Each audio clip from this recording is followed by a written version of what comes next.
Marites, dahil sa sobrang busy lang yung ating Marites ngayon, ay bihira po ako mag-post ng aking mga nilulutong ulam. Ayan, tingnan nyo po. At kabibili lang po sa talipapa ng ating ilulutong ulam for today. Nakita nyo naman po mga kamarites. At mag-umpisa na po tayo at lilinisin ko po muna ang ating karning baboy na binili. Ayan, very busy po ang ating Marites. Kaya naman po, ayan, wait lang po. At start na po natin yan mga kamarites. Mga kamarites, ayan, nakita nyo naman po. At welcome back to my cooking time. Nakita nyo po ang ating Marites. At lately, very busy po. Kaya naman po ngayon lang po nakapamilengke sa talipapa yung ating Marites. At syempre, ipeplex ko po ang ating lulutuin. Sinigang na baboy. Ayan, karne po ng baboy yan.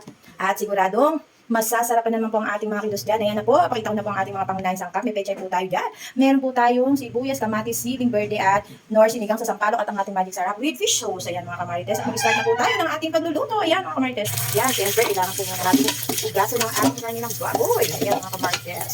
Dahil nga po, kailangan maalis ang mga dumi. Ayan, kaya naman po kung paano po nilalamas-lamas ang karne ng baboy mga kamarites. Pwede po ba? Ayan. Tapon po muna natin ulit mga kamarites. Ayan. At syempre, again and again, starting over again. Ayan. Para po maisigang na po natin ang ating kanya ng baboy. Para po maluto, kailangan natin buksan ang ating kalan. May gas, but parang ayaw umandar mga kamarites. Try natin dito sa kanila. Ayan. At umandar na po dito mga kamarites. Dito po natin ilagay sa side natin ang ating nakukulo ang karne ng baboy. Siyempre, pakuluan muna natin yan. Hintayin natin kumulo at lagyan na natin ng takip. Yeah! Ayan, syempre kailangan po muna natin linisin at hugasan ang ating mga isasahog sa ating sinigang. Ayan ang ating mga kamatis. Kailangan kasing pwes ng ating marites at kasing linis ng budikaris. Pwede po ba?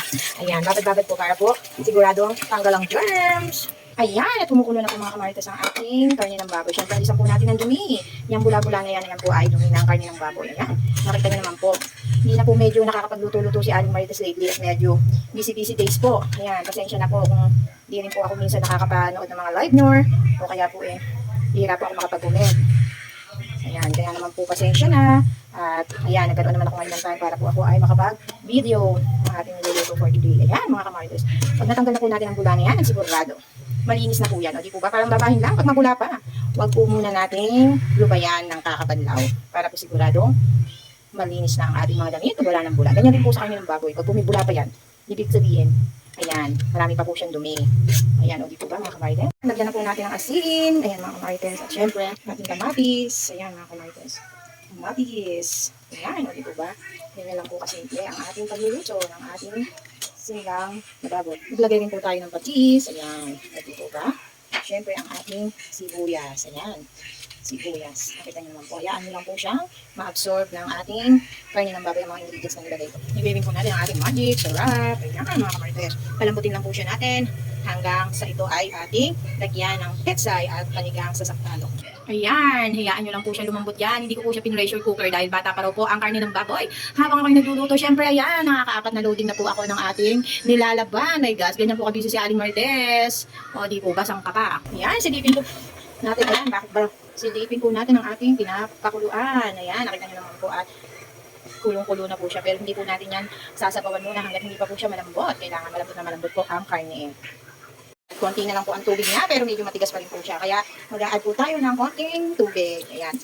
Para di po siya matuyo. Hayaan mo lang po siya kumulo na kumulo. Ayan, mga kamarites, at malambot na siya. Ayan, nakita nyo naman po. Malambot. Kailangan napakalambot po niya. At magre-reklamo po yung aking mga boss. Kapag po hindi ko po yan nilambutan.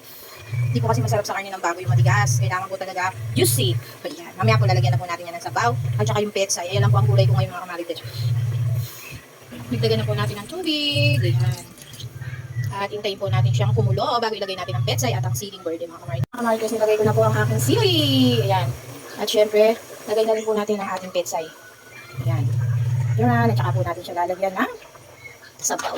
Ayan, hayaan lang po muna natin siya mga kamarites na maluto. Ayan mga kamarites, at ilalagay na po natin ang sinigang sa sampalok. Ayan, o diba? Lagay po natin lahat yan. Para po sumarap ang ating sinigang na karne ng baboy. O diba? Ayan. Tingnan niyo po, sinimot pa ni Aling Marites para po lahat po ng may mga sipon na tubo. Ayan, gumaling sa ating sinigang sa sampalok na baboy.